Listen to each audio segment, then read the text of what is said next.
Welcome to our tutorial about inserting new records. We're picking up where we left off in our previous tutorial. First, let's run our application to see how it works. The application loads. Now when my end user selects a user from the list box, the text boxes below are populated with data retrieved from the database. To insert a new record, we'll use a two-step process. First, when I click Create New Record, the application cleans out the values that were stored in the text boxes. Now let's make our entries. Mick, last name Gray, email mick@yahoo.com, lives in California, 25, and joined February 2nd, 2007. Now let's click Insert New Record. The program wipes the text box values and confirms that one record was inserted. We won't see the new record here in our drop-down list because of the where clause that I'd inserted in a previous tutorial that searches only for the first 8 records. We'll have to remove that. And to repopulate the list, we need to click the Refresh button. Let's go back to our application, the code page. First, let's remove that where clause. There we go. Now when the page load event occurs, the list box will be populated with all the records in our database. Let's run the application, testing it to be sure. Here we go, and here is our new record down at the bottom of the list. Mick Gray. Back to our code. I also modified the selected index changed procedure. Instead of string builder, I'm using a label and a few text boxes. Let's keep going. First, the Create New button cleans the label and the text boxes.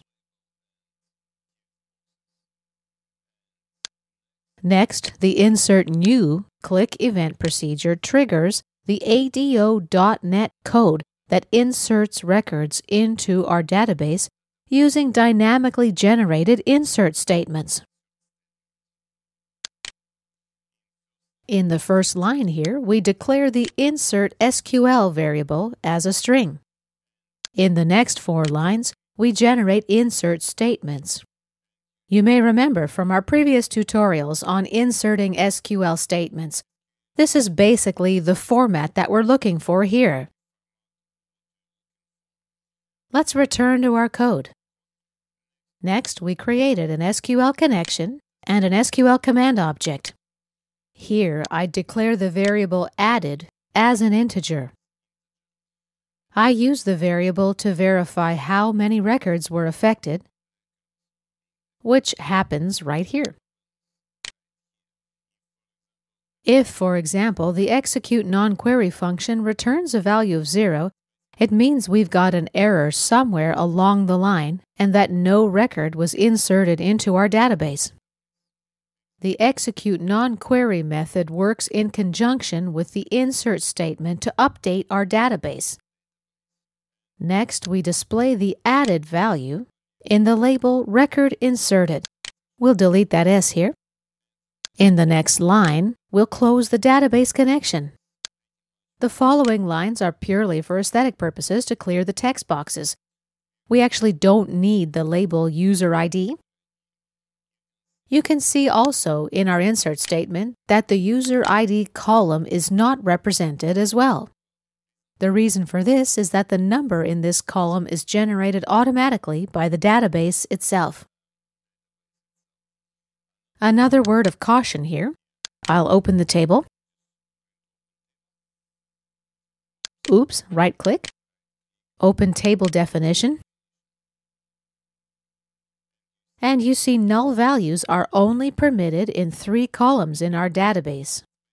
Basically, this means that if we don't insert the first name, the last name, or the email address, we'll get an error message. Let's insert a breakpoint on 75, and let's execute our code line by line to see how it works. First name Guy, last name Freeman, email address guy@yahoo.com.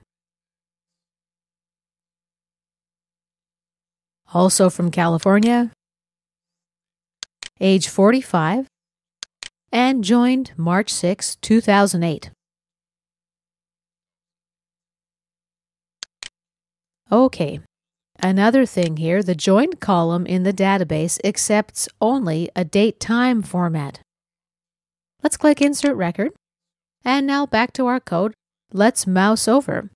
We see that half of our insert statement is already created. As I've mentioned previously, we can use text visualization, XML, or HTML visualization. Let's step into, and step into again. Now we see how the insert statement should look. Let's step into again. Mouse over the My Connection object. Here are the parameters such as connection string, timeout, data source, and whether or not our connection is closed yet. That's why we don't have any data under the server version property. Let's keep stepping into. Now we're about to execute the My Connection open line.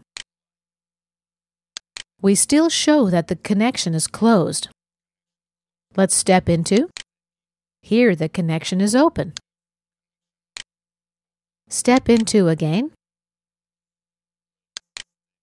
And again. And a third time. I've just run through the connection open and close routine so we don't get kicked out for timing out because our limit is only 30 seconds. Let's see what our SQL command object stores now.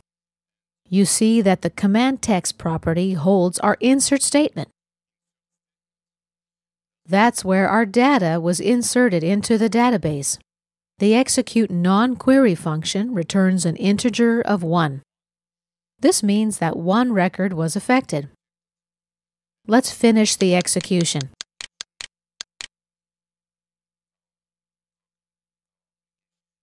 One more thing, which I mentioned before, our list box doesn't get updated when we insert a new record without refreshing it. Let's fix this. We'll remove the breakpoint and scroll all the way up. Here is the Fill Users List function.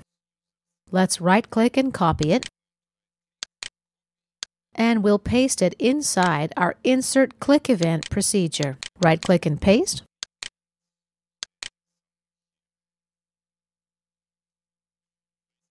This function will call to the subroutine that repopulates the user's list box with new data.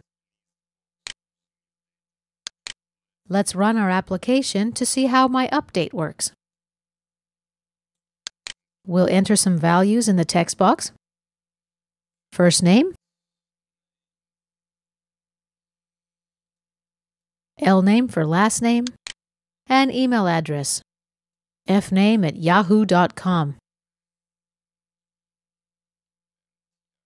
California, 34. Joined February 2nd, 2008. Let's click Insert New Record. And we've got confirmation of the insert. Now let's also check to see if the new record has populated our list box. Yes, there he is, down at the bottom. We're able to select it from the drop-down menu right away now. Let's say, for example, that the joined column accepts small date time format. Let's say I enter a string here instead of a date format. I'm not going to retype the rest of the fields. Also, the ID number isn't involved in our insertion routine. However, when I click Insert New Record, we obviously have a problem here. Conversion failed when converting the character string to small date time format. Let's stop debugging. How can we avoid an issue like this? Well, we can do it using validation controls to require that people enter data in the text box and in the format that we require. We've covered this in previous tutorials in this course. And this concludes our tutorial about inserting new records.